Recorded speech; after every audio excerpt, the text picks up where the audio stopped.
If you're a tutor or a tutoring business owner, you need to watch this video to understand the fundamentals of leads in a business, because leads are the only thing that helps you get more students or get more clients. You take leads and then you convert them to students, and that's what actually gives you a customer base and also income. So you might be sitting here thinking, I have no idea what a lead is. I have no idea what a business is. I have no idea how to run a business. What you need to remember though is that you are a business now. You're not just a tutor who's just tutoring for a company anymore. You want to be a tutor who has a consistent flow of students. And to do that, you need something called leads. So let's go through and break down what leads are in this video, but more importantly to you, how to convert these potential customers or potential leads to paying customers or paying students, and how to maximize that conversion as well. So let's just go ahead and define what a lead is really quickly. A lead is a potential customer who has expressed a level of interest in your tutoring service. So there's many different ways of doing this. Let's just talk about a quick example. Let's say you just post something on Facebook. So you post something on Facebook saying, this is me, these are the scores that I got, these are the amount of students that I've tutored in the past, these are the testimonials that I have as well. If someone just likes, I'm just going to represent a like as a tick. If someone has liked your post, that is a level of showing expression or a level of interest. Someone's shown a level of interest in your service. Now, is it a good one? You probably know if someone just likes something on Instagram or likes something on Facebook, that it's probably not the best metric for someone being really keen to join your business. They just like your post. They could have accidentally liked your post. They could have just liked the post because they thought you said something funny in there, whatever else. It could just be someone who knows you, who's just liking your post to boost it up. Now, there's still a way of showing some level of interest, but it's definitely not the be all and end all. Versus if you post it on Facebook, let's say, and then someone comments or DMs you. So I'm just going to say DM/comment. And someone says, hey, I'm really interested in your service, keen to find out more information. That is showing a higher level of interest compared to someone who just liked the post on Facebook. What we need to be doing is we need to be aiming for this. We want to be aiming for someone showing a high level of interest in your business through actions such as these. Now, there's infinitely many ways that someone can express a level of interest in your business, but we need to be forcing people and forcing potential customers down a certain route that maximizes their expression.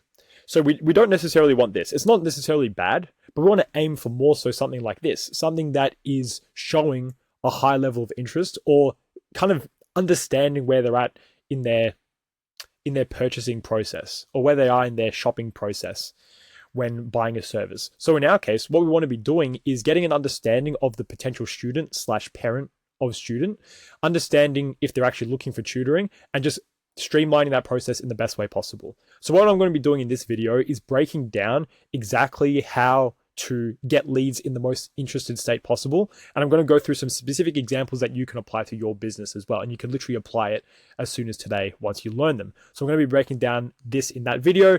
The rest of the playlist, I'm going to be creating a full playlist on YouTube that covers everything from the end to the other end of your business in terms of marketing, leads, sales management, tutor management, product, whatever you can think of in regards to your tutoring business, I'm going to be breaking down on YouTube. So stay tuned for that and feel free to watch the rest of the playlist.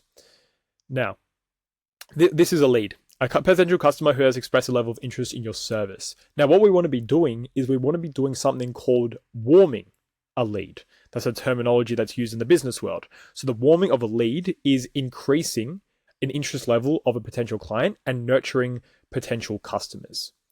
So if we get people to comment certain things, then that is showing a certain level of interest. It's warming up our leads. Now, there's certain things that you can implement to warm up your leads, and I'm going to be running through 3 strategies in this video and really breaking them down in depth and specifically explaining how they can actually help you determine who's a good customer and who's not, or who's a good potential customer and who's not.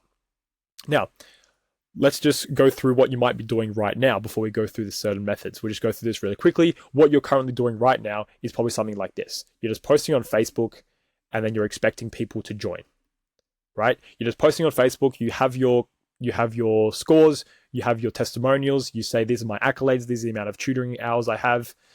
It's just a static post on Facebook that doesn't really induce much. And even if you have really top scores, you might notice that no one really wants to join directly from Facebook. Just from a post. It could be on Facebook, it could be on Gumtree, it could be an Instagram ad, it could be whatever. But you're noticing that you don't really have much conversion. It's because you haven't gone through the lead warming process. It's like the analogy that I use all the time in my videos that you might have noticed before is that it's kind of like asking someone to marry you on the first date. You wouldn't do that. You want to go through multiple dates. You want to go through, a courtship process. You want to go through a dating phase, and then you ask someone to marry you. You wouldn't ask someone to marry you on the first date. Is the moral of the story. Now, what you need to be doing is you need to be implementing a multi-step process that takes someone through the lead warming process. You might have step 1 here, step 2, step 3, step 4, and then step 5. And then that's when you get someone to join. That's the joining step. But you're taking them through this process here that not only warms up the lead, but it also entices them and gets them to know more about you, more about your product, more about your testimonials in a smooth way, rather than just shoving it all down their throat. So that's the idea of this. Instead of going straight from step 1 to step 5, we need to be gradually building it up, not necessarily over an extended period of time, which I'll go through in this video. It should be a short period of time, but it should be a concise way of taking them through the steps, taking them through the process, and then getting them to join at the end of the day. And what you'll notice is that the conversion of this process versus one that you just go straight from step 1 to the next extreme and joining, it'd be a lot more efficient this way. And you get less disappointment. So let's go through some different methods that you can use to warm your leads and how they work in different ways. They work in different ways, so you can actually combine them together and they all do different things. So we'll go through them right now. Let's go through method 1 right now. Method 1 is something called the qualification of a lead. So let's just summarize everything really quickly. A lead is a potential client who's shown a certain level of interest, and warming up leads is trying to get them into a state where they're more likely to join at the end of dealing with you. So what is the qualification of a lead? The qualification of a lead is essentially when you put someone through a quiz, you ask them a bunch of questions, and you see if they're the right fit or not.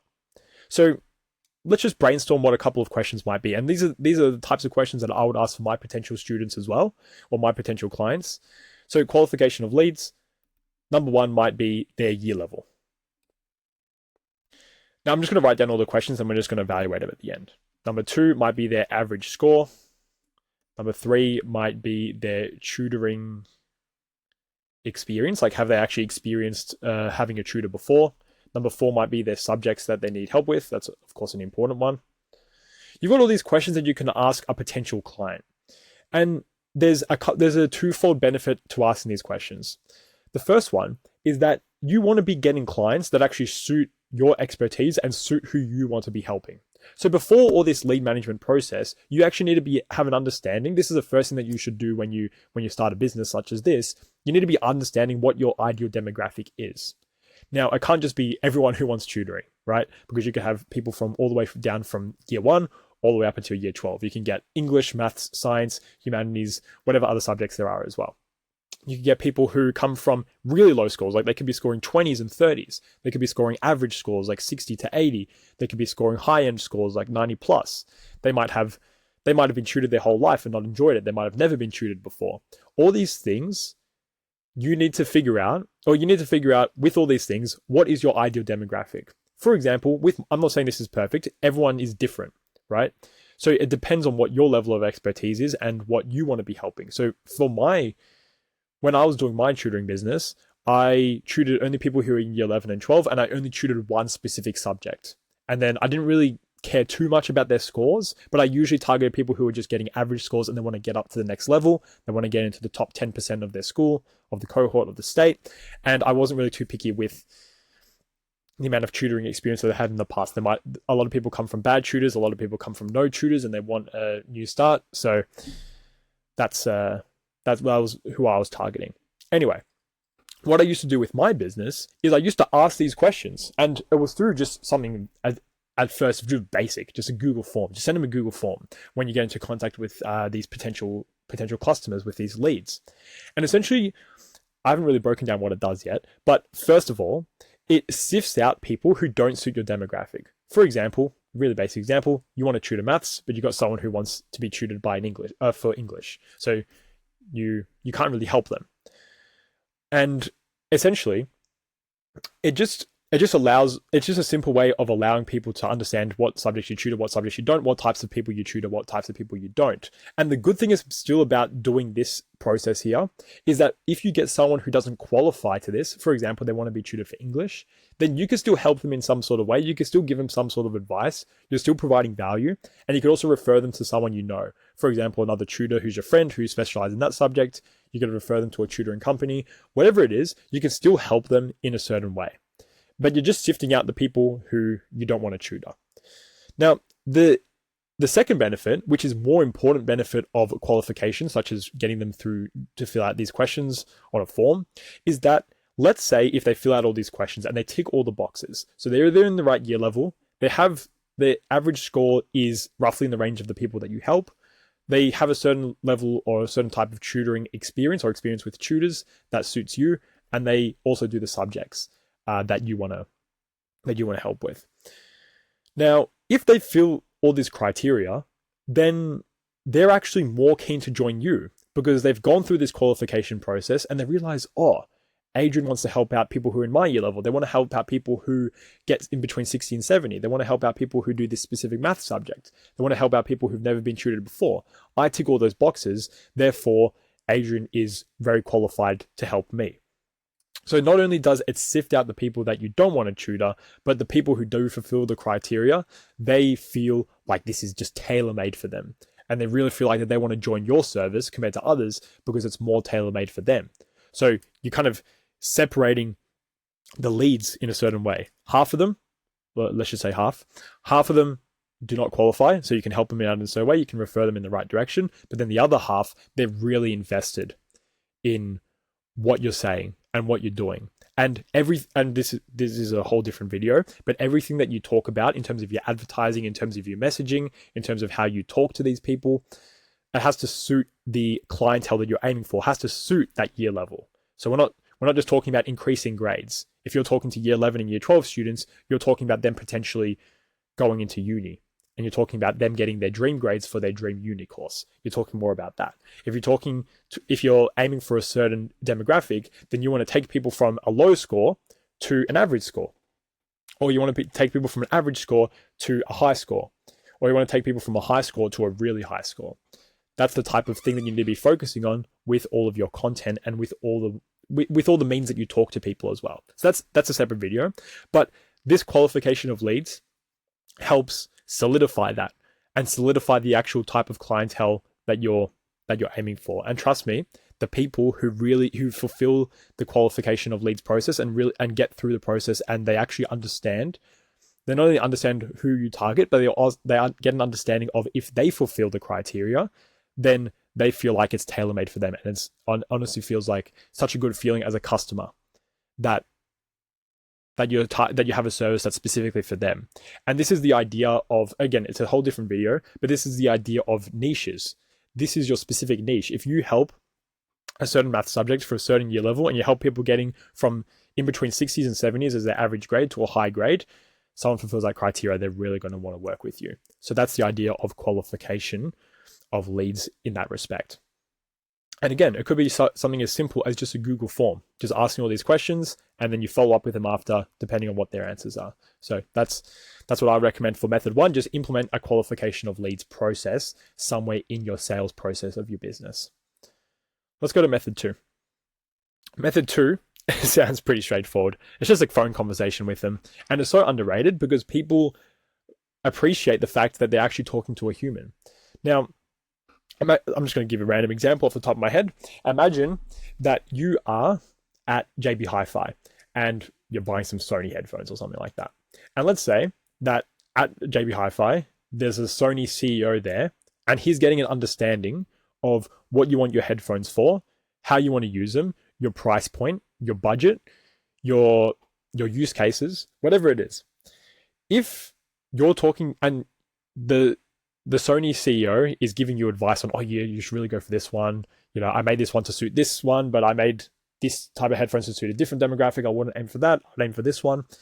You're getting advice and you're understanding expertise from the actual CEO of the person who made the headphones. That's the most authoritative person that you could be talking to in that scenario when you're buying those headphones. You're really going to trust his opinion or her opinion. You're really going to trust that person's advice.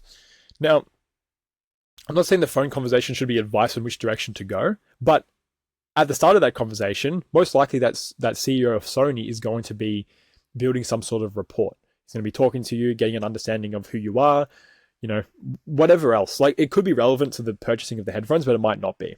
Now, the reason why I brought up this example is because the phone conversation with a lead, our potential customer, is so important because you have to think about yourself. This is you. You have to think about yourself as the CEO of your business. You are the sole expert about tutoring in this person's frame of mind.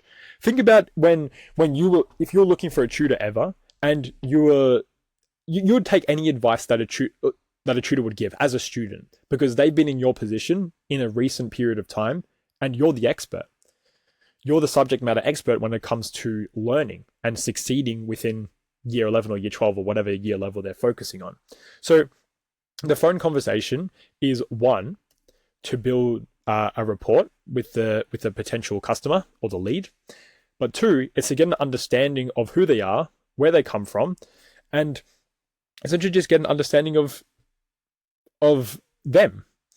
Now, if you're just building a rapport, sometimes, students might give me their contact number in whatever way, whether it be because they showed some level of interest or they said they just want some more information. And I'll just talk to them over the phone and say, hey, like, how's it going? If it's a holiday period, I'll ask them, how's the holidays going? Like, you've been chilling, you've been socializing, do you have a part-time job? Do you do any extracurriculars? I'm not really asking them about school too much. And it kind of throws them off guard a bit because I'm a tutor. But they see a deeper level of me, and they see, like, I'm just a normal person. And I can still give advice. I can still sprinkle advice, and I say, oh, it's so good that you get a part-time job. I really love people who can balance their time well. Or like, I really love people who continue sport because, it just shows a good level of balance and a good level of commitment to multiple things at one time. Get an understanding of if they have any older siblings who've gone through school. Get an understanding of if they know what degree they're going to go in. Get an understanding of what their parents do. All these things may or may not help the sales process, but it just builds a level of rapport with them. And it shows you actually care, because you do care. You wouldn't be a tutor, or you wouldn't be a tutoring business owner if you didn't care. So have a phone conversation with them, build some rapport with them, get an understanding of what their pets' names are and what pets they have. Doesn't really matter what you talk about, but just yap about, when I was in year 12, or like, my pet did this, or my younger brother's going through this and whatever. Anyway, you get the idea. Build some rapport. Now, the next best thing that you get from that is an understanding of who they are and what their needs are on a more deep and specific level. For example, I'd use a same instance. If someone says that they do part-time work, you can frame everything from that point. You note it down, write it in a notes app, write it in a Google spreadsheet.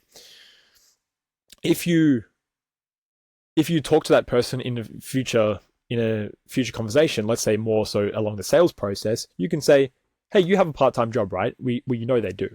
And you can focus things around that. You can focus things around, hey, ideally, would you want to be spending less time when you're studying or more time?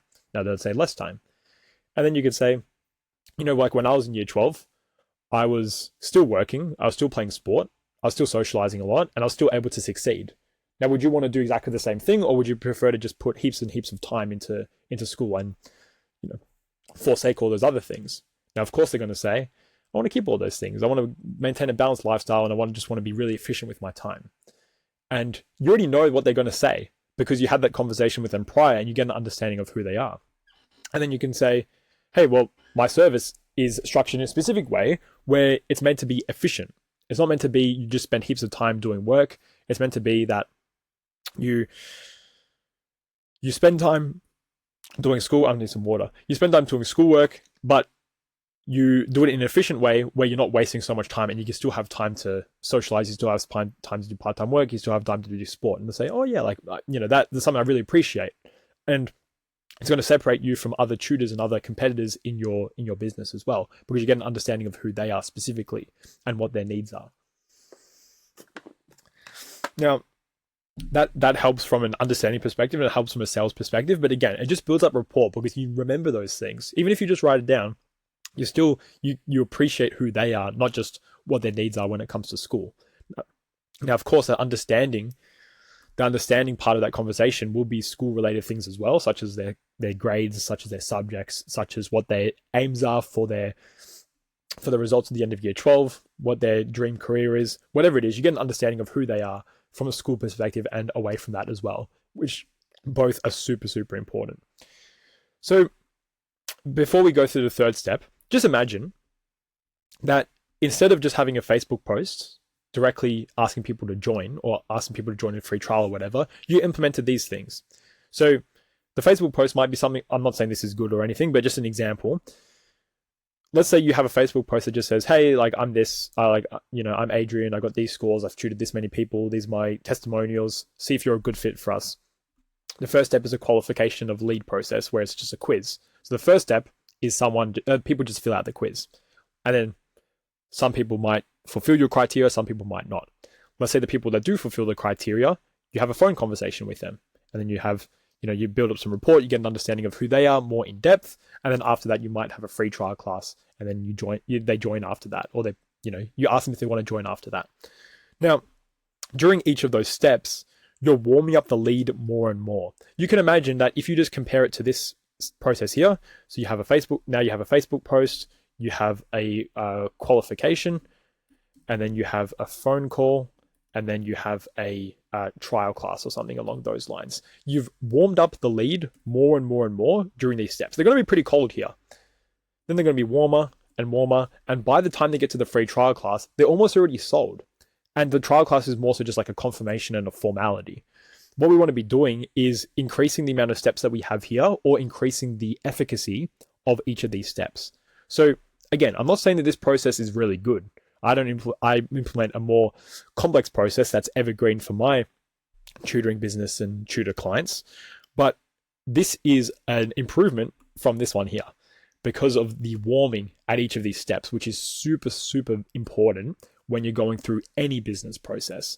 For example, any other business will do exactly the same thing. They'll warm up the leads in a certain way, whether it be through marketing campaigns, whether it be getting an understanding of what the customer needs, and then aiming for that customer demographic.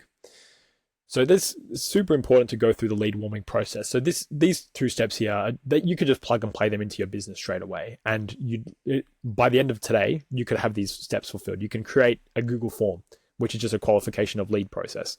I have a more complex and more, I guess, rigid process for my tutoring business clients because I want them to do everything in a streamlined way, but a Google form will work just as well in terms of the actual quiz format. And the phone conversation, of course, the phone conversation is useful regardless. Now, the last step is a super important step that I would recommend implementing long-term in your business. And this is one step of the process that I really help my tutoring business clients with. And it's essentially some form of pre-purchase. Now, what a pre-purchase is essentially something where it's an item. It could be a low-ticket item. So a low-ticket item is just a small cost item. It's a low-ticket item just to get customers or potential customers to go over a certain barrier. It's more of a psychological step rather than a more tangible step. But I'll give you an example, right? Let's say if you have some sort of PDF or some sort of book that you sell. Let's say it's a $20 book. So $20 book that they purchase.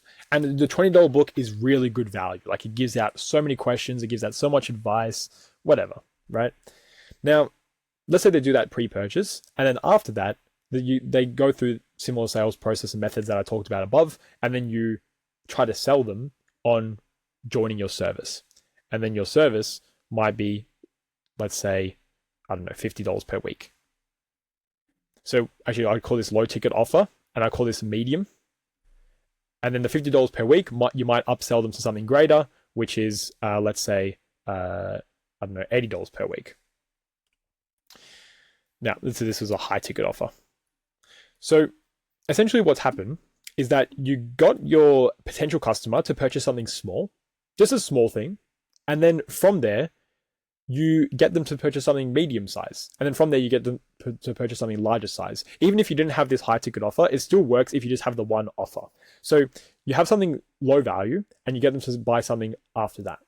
This is more efficient than getting someone to straight away go to your main offer, which is $50 per week, let's say, from nothing to $50 per week.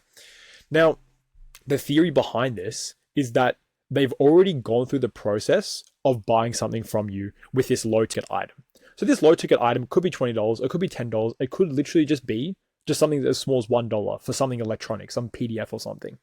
But because they've gone through the process of taking their card out and purchasing something from you, and then buying it, realizing that it's good, and then you have, oh, hey, like I actually offer tutoring. Are you interested? And if they are interested, then they say, hey, I've already got something good from this person. I'm going to keep going with this person because this person gave good value with that one, and I've already purchased something from him. The idea behind it is that even if it's $1, they've pulled out their wallet, taken out their card, put their card information into your website, and they've already purchased something from you. The money doesn't actually matter. It doesn't matter if it's $10, it doesn't matter if it's $1, it doesn't matter if it's 50 cents. Either way, all it is essentially just a purchase that they've psychologically passed that barrier.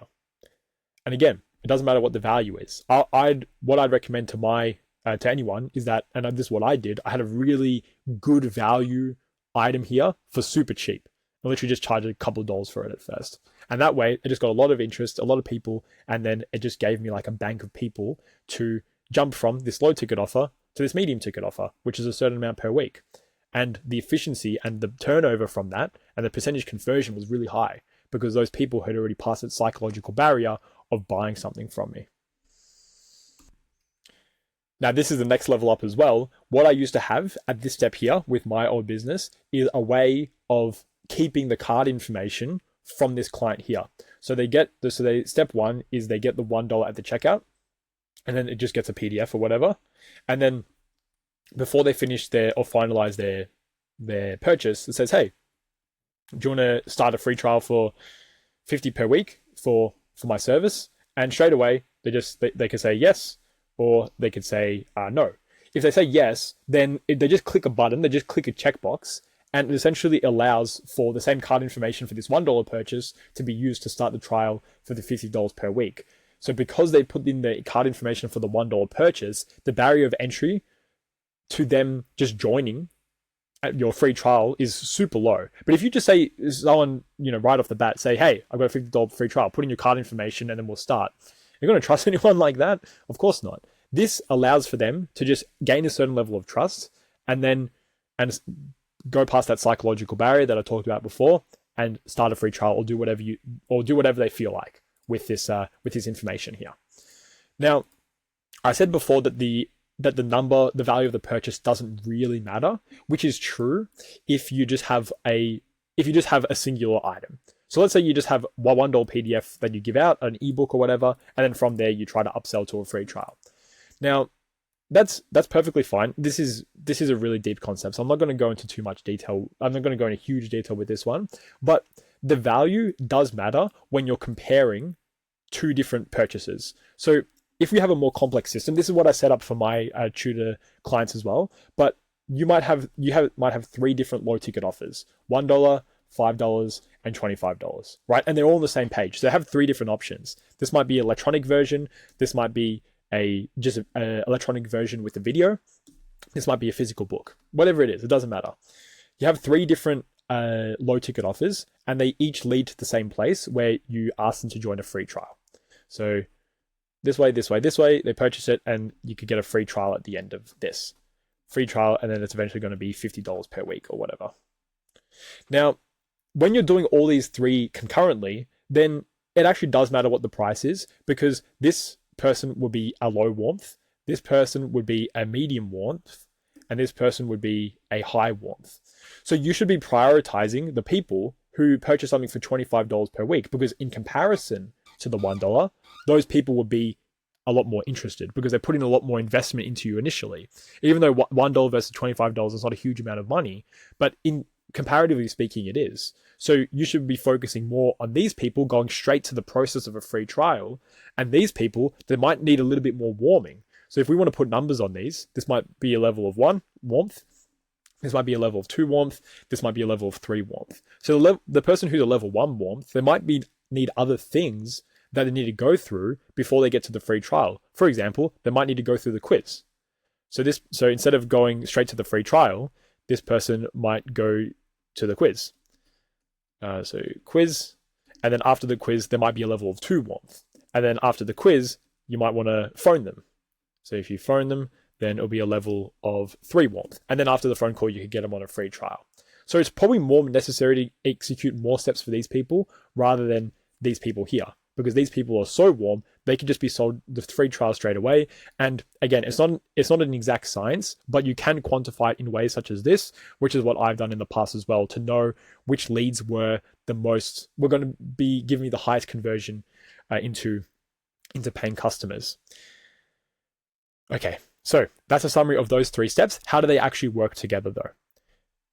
Let's say if you have 5 steps to warm up your leads. So step 1, step 2, step 3, step 4, step 5, and then them joining at the end of it. Let's say you have these 5 steps here. So it doesn't matter what these steps are. It doesn't matter what the order is for now. We just have these 5 steps to warming leads. Now, it sounds like a lot of steps. Phone call, doing a quiz, buying something that's a low ticket item, talking to you more, I'm not sure what else, whatever else you want to include in your process. There's infinitely many ways of warming up your leads. But it sounds like because there's so many steps, that a lot of people think that this happens over a long period of time. Once they show a certain level of interest, once they comment on something, once they fill out the quiz. If someone fills out a quiz, let's say, the qualification of lead quiz, do you want them to be sitting around for a day, 2 days, 3 days before you actually contact them? Ideally, you should be contacting them within the hour, within a couple of hours, because you have to imagine a client in that state or a lead potential customer in that state. They fill out the quiz, they realize they've actually qualified to be helped by you, and they want to get help straight away. They wouldn't have filled out the quiz otherwise. So you have to have that mentality. When someone fills out a quiz, you need to be turning them over straight away. Now, a quick counter example of this, or a quick example of this just to illustrate how important it is. Now, if you're a student and you really need help for a certain subject, and you're in an emotional state where you just need help, right? And you contact someone for help. If you're really desperate, then you're going to be contacting everyone saying, can you help me? Can you help me? Can you help me? And the person who's going to win the business, because they're so desperate, they're going to get someone. The person who's going to win the business is the person who replies back first. You need to have the same mindset with everyone that contacts you. They're only contacting you because they have a certain need, because they have the need to improve within a certain subject. They have the need to be helped by you, and you seem like someone who can potentially help them. You need to be able to contact them straight away and as soon as possible in order to catch them when they're at that emotional state. So let's say the first step is the quiz, then you want to be contacting them within 30 minutes, but ideally, this is a super ideal world, but it's really unrealistic, and you want to be having a phone call with them. And then after the phone call, you want to be getting them on a free trial as soon as possible within the next day. So all this process here, if we're talking about active steps to warming up leads, like what we talked about before, the quiz, the phone call, the purchasing of the thing, you could be turning this over in 1 to 2 days almost, and then getting them to join after that. Now, I'll give you another example. Let's say if someone buys a book off you, or buys an ebook or something, and they go through the ebook, they buy it because they're really interested in it. They start reading through it and they say, oh, this guy, Adrian, he knows exactly what he's talking about. He's helped me so much. He's giving so much value. He's got all these questions here. He's got all this advice here. And then half an hour later, the person who buys the book actually calls them and say, hey, it's Adrian here. I actually wrote this book. And they're like, oh, no way. I got so much value from that. I got so much, whatever.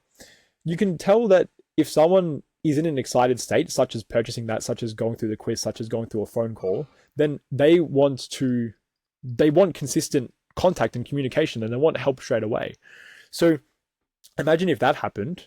They're in an excited state. They see the PDF, and then you call them. Versus if you waited a day or 2 days, they've already read the PDF. They've already got all the value out of it. It's just sitting on their computer now, collecting dust. They're not really getting too much out of it. If you contact them after that, they'll be like, oh yeah, it was good value. They're not going to be as interested anymore because they've already got over it, because they're already out of that excited state. So what you need to be doing is making sure that you catch students in the excited state. And that's right after they fulfill any one of these steps, whether it be the quiz, whether it be a phone call, whether it be commenting on your posts, whether it be buying something, buying a low ticket item, whatever it is, quick turnaround. Now, I'm not saying that you could always turn around within half an hour. That's not realistic, but just as soon as possible. Have certain times in the day where in the morning you reply and you call back people. During the day, over lunch, you call back people, you reply. In the evening, you have a couple of slots where you call back people and you reply as well. Have those times available so you can actually return customers or potential customers' questions and just get in contact with them as soon as possible while they're in the excited state. That's really important in the lead warming process, because if a customer goes through a certain step, they're warm for a certain period of time. So these are all lead warming steps, but then they cool down after a certain period of time as well. So if someone fills out the quiz, let's say they fill out the quiz and they realize that they've qualified for you. They're in a really excited state because they've realized that they can actually get help by you. And then if they're not contacted after a certain period of time, their interest diminishes and diminishes and diminishes until it gets to a certain baseline again, where they're not interested anymore. So we need to be catching them at the high, which is right after they fill out the quiz and they realize that they've qualified for it. Same as calling them after a purchase, same as calling them after the quiz. We need to be catching them at that emotional high, which is there, and saying, yeah, I can actually help you. Let's get an understanding of like what your position is. Let's get an understanding of your pets' names. Let's build up that report as soon as possible. So this playlist is going to be completely filled with videos covering everything that you need to know for your new tutoring business, from marketing to leads to sales to product and everything in between as well, from one end to the other end of your business process. So that playlist is going to be filled up, occupied as soon as possible. And I've also got a full video breaking down exactly everything that you need to be doing for your business in one encapsulated video. That's going to be linked in the bio as well.